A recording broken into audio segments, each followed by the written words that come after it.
트럼프는 다니엘 페레즈를 브라질리아 주재 미국 대사로 지명하면서 룰라 정부에서 가장 민감한 노선에 신뢰할 만한 인물을 배치했습니다.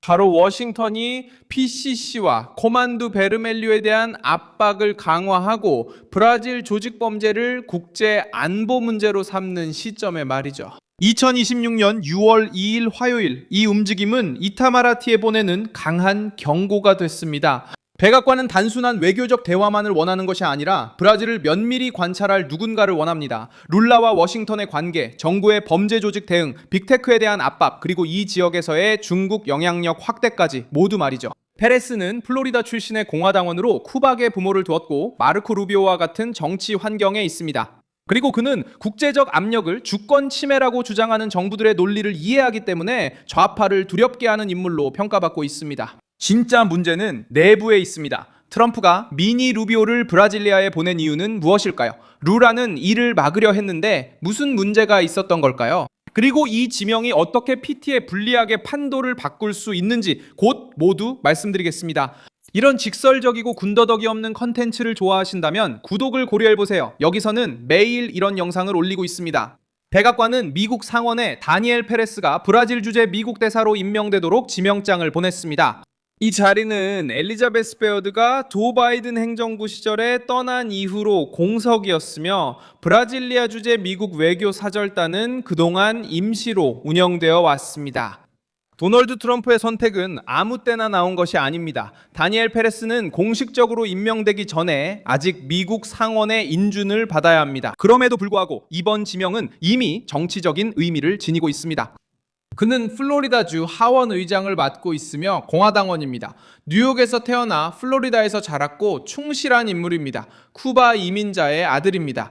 이 점이 중요한 이유는 플로리다가 현재 미국 보수 정치에서 라틴 아메리카의 좌파 정권에 맞서는 가장 강력한 중심지 중 하나이기 때문입니다. 여기는 마르코 루비오의 정치적 기반입니다. 그는 트럼프 행정부 국무장관이고 독재 정권, 마약 밀매, 미국 적대 세력의 대륙 내 영향력에 맞서는 강경파 주요 인물입니다. 룰라 정부는 미국이 PCC와 코만두 베르멜류를 겨냥한 결정을 외부의 과장된 반응으로 여기고 싶어 했지만 워싱턴은 입장을 바꿨습니다. 이 문제는 브라질 공공안전의 범주를 벗어나 이제는 미주 대륙 전체의 안보 문제로 들어갔습니다. 트럼프에게 돈을 움직이고 영토를 장악하며 국경을 넘고 자금을 세탁하고 브라질 밖에서 네트워크를 만드는 범죄 조직은 국내 문제로만 다룰 수 없습니다. 브라질리아가 자기 페이스대로 관리하기에는 편안했지만 메시지는 간단합니다. 범죄가 너무 커지면 흔적을 남긴다는 것입니다. 재정적, 정치적, 국제적인 흔적입니다. 마르코 루비오가 이 파벌들을 특별 지정된 글로벌 테러리스트이자 해외 테러 조직으로 지정한다고 발표했습니다. 그때부터 룰라에게 압박이 가해집니다. 브라질 정부는 주권을 외칠 수 있지만 남는 질문은 다릅니다. 왜 브라질의 최대 범죄 조직들이 이렇게까지 커져서 워싱턴의 직접적인 표적이 되었을까요? 시민들은 멋진 외교 수사엔 관심 없고 범죄 조직이 도시와 지역사회를 장악하며 교도소와 돈 세탁, 일상에서 두려움을 만드는 걸 지켜보고 있습니다. 백악관은 이 약점을 알아챘습니다. 트럼프는 룰라를 상대로 위기를 만들어낼 필요가 없었습니다. 그는 브라질 스스로 키워온 위기에 빛을 비췄을 뿐입니다. 다니엘 페레즈의 지명은 이 포위를 더욱 강화합니다. 왜냐하면 그는 트럼프 정부와 마르코 루비오의 분위기에 맞춰진 정치적 대표자를 브라질리아에 두기 때문입니다. 정치적으로 중립적인 인물이 아니라 플로리다 출신의 공화당원이며 보수적인 기반을 가지고 있고 공적인 경력을 쌓아왔으며 라틴 아메리카의 사회주의에 대해 강경한 시각을 가지고 있습니다. 룰라 정부의 이타마라티에겐 분위기 전환입니다. 이런 성향의 대사는 브라질이 범죄 조직에 대한 조치에 어떻게 반응하는지, 제재에 대한 정부의 태도, 그리고 브라질리아가 논의를 주권이라는 담론으로 밀어붙이려는 시도를 면밀히 지켜볼 가능성이 높습니다. 브라질 대통령실은 또 다른 문제에 직면해 있습니다. 압박이 자금, 훈련, 그리고 조직적인 지원과 함께 올 때 좌파의 논리를 펴기가 더 어려워집니다. 미국 정부는 라틴 아메리카와 카리브해의 테러 조직에 대한 수사를 지원하기 위해 약 4,480만 헤알, 880만 달러 규모의 기금을 조성했습니다. 이 프로그램은 수사관, 검사, 판사들을 위한 훈련뿐만 아니라 테러와 초국가적 범죄와 연관된 금융 네트워크 해체에 중점을 두고 있습니다. 워싱턴이 범죄 조직의 금융 네트워크를 단속하기 위한 지원을 제공한다면 브라질은 왜 그것이 나쁜 일인지 설명해야 합니다. 만약 주권이 논 거라면 우파의 대답은 명확합니다. 주권은 범죄 조직이 성장하도록 내버려두는 변명이 될 수 없습니다. 진정한 주권은 저항입니다. 시민을 보호하고 범죄 자금을 차단하며 두목들을 체포하고 자금 세탁망을 와해하고 범죄 조직이 별도의 권력처럼 움직이지 못하게 막는 것입니다.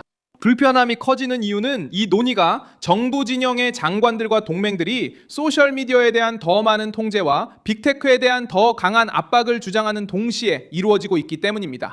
연방대법원은 최근 디지털 플랫폼에 대한 새로운 책임 기준을 결정했습니다.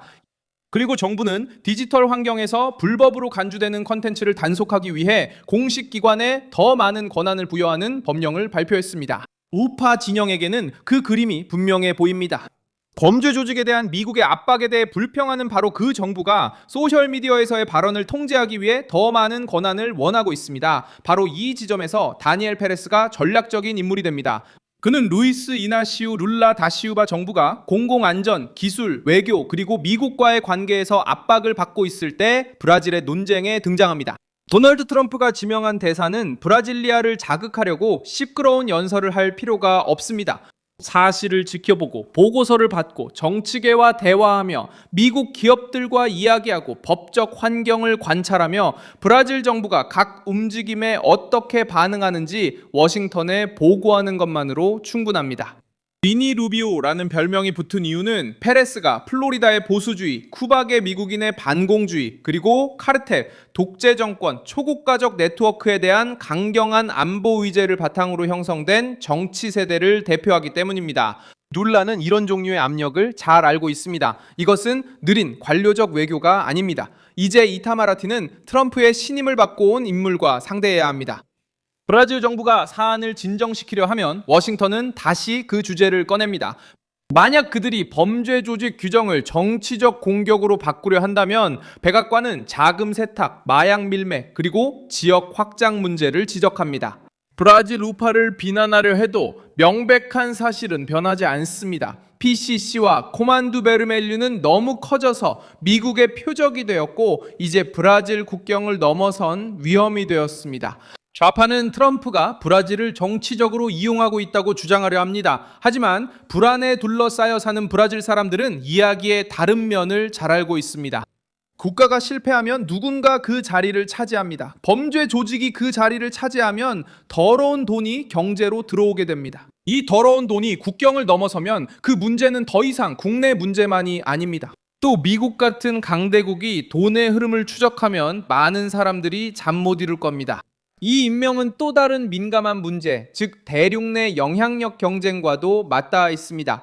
도널드 트럼프는 서반구에서 미국의 입지를 재정립하고 싶다는 의사를 분명히 밝혀왔습니다. 이것은 범죄 조직과의 싸움, 전략적 경쟁자들이 파고들 틈을 줄이는 것, 그리고 베이징과 지나치게 가까워지는 정부를 면밀히 관찰하는 것을 포함합니다. 루이스 이나시우 룰라 다시우바의 브라질은 크고 경제적 영향력이 있으며 천연자원이 풍부하고 소비시장이 있기 때문에 이 판의 중심에 등장합니다. 그리고 어떤 정부는 글로벌 사우스의 리더인 척 하는 것을 선호하는 반면 워싱턴은 안보, 기술, 그리고 자금에 주목합니다. 하지만 페레스는 그저 형식적인 외교 인사로 오는 것이 아니라 정치적 신호로 오는 것입니다. 브라질리아 주재 미국 대사관은 두 정부 간의 관계가 긴장으로 가득 찬 시점에 다시 트럼프가 직접 지명한 인물을 두게 됐습니다. 트럼프는 브라질리아를, 루비오는 범죄 조직들을 주시하고 있습니다. 이제 워싱턴은 이름, 의제, 자금까지 갖춰 문제가 말뿐인 수준을 넘어 국제적 압박이 될 때 PT가 무엇을 하는지 볼 수 있습니다. 저는 밀손 알비스입니다. 국제정치 전문가입니다. 그리고 저의 목적은 매일 진실로 여러분께 정확한 정보를 전해드리는 것입니다. 뉴스 링크는 영상 설명란에 있습니다. 이 영상에 좋아요를 눌러주시고 채널을 구독해주세요. 그리고 영상이 끝난 후에는 댓글도 확인하셔서 밀손 알비스 커뮤니티와 더욱 활발하게 소통하시기 바랍니다.